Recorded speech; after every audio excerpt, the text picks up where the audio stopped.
এবারে এই সুযোগ আমরা ফকির লালন শাহকে সাধারণ মানুষের পক্ষ থেকে এটাকে জাতীয় দিবসের উপর লালনের গান আসলে সংরক্ষণ করা আমাদের ভবিষ্যৎ প্রজন্মের জন্য, এমনকি আমি মনে করি আন্তর্জাতিক পর্যায়ে পৌঁছে দেওয়া খুব জরুরি।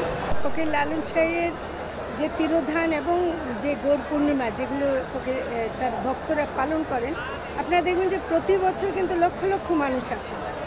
ওরা কিন্তু কেউ সরকারের দিকে তাকিয়েছিল না, কোন সরকার করবে কি করবে তারা তাকিয়ে থাকে না। কিন্তু সেই সময় আমরা কখনো এটাকে রাষ্ট্রীয় স্বীকৃতি পেতে দেখিনি, কারণ লালন শাহকে সবাই সাধারণ মানুষে মনে করে অন্যান্য দিবসগুলো বেশি গুরুত্বপূর্ণ। সেজন্য এবার প্রথম বলা হলো আমরা রবীন্দ্র জয়ন্তী পালন করি, আমরা নজরুল জয়ন্তী পালন করি, অথচ লালন শাহের গানের দিক থেকেও যদি দেখেন, বাণীর দিক থেকেও যদি দেখেন, আর কিছু না, সেখানেও কিন্তু এটা অত্যন্ত উচ্চ মাত্রার একটা সঙ্গীত এবং এটার দার্শনিক মূল্য আছে, এটার বাণীর মূল্য আছে, এটার রাজনৈতিক মূল্য আছে এবং সবচাইতে বড় কথা মানবতার দিক থেকে মূল্য আছে।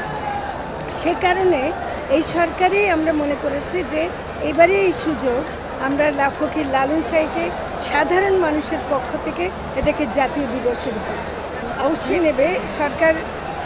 বর্তমান সরকার সেই সময়টুকু যতটুকু সময় পাবে এবং আমরা আশা করব যেই সরকারই আসুক, কারণ এর লালনের সাথে তো কারো বিরোধ থাকা কথা না, তো কাজেই লালনের গান আসলে সংরক্ষণ করা আমাদের ভবিষ্যৎ প্রজন্মের জন্য, এমনকি আমি মনে করি আন্তর্জাতিক পর্যায়ে পৌঁছে দেওয়া খুব জরুরি। কারণ আন্তর্জাতিকভাবে অনেকের সাধকদের কথা আমরা জানি, ভারতের অনেক সাধকের কথা জানি, এই উপমহাদেশে আরও অনেক সাধকের কথা জানি, কিন্তু লালনের কথা হয়তো অনেকে জানেন না।